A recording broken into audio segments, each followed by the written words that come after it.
নীলুফা আক্তার নীরা, আপনি লিখেছেন, আমি খুব অল্প বয়সে বিধবা হয়েছি। আমার একটা ছেলে আছে। এখন আমি কি বাকি জীবন একাই পার করব নাকি দ্বিতীয় বিয়ে করব?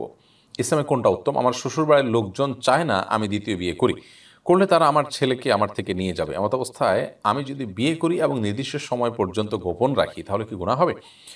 প্রথম কথা হলো যে আপনি নিজের চরিত্রের হেফাজতের পাশাপাশি আপনার সেফটি এবং অন্যান্য বিষয়গুলোকে মাথায় রেখে অবশ্যই আপনার জন্য বিয়ে বন্ধনে আবদ্ধ হওয়াটাই উত্তম সাধারণ অবস্থাতে।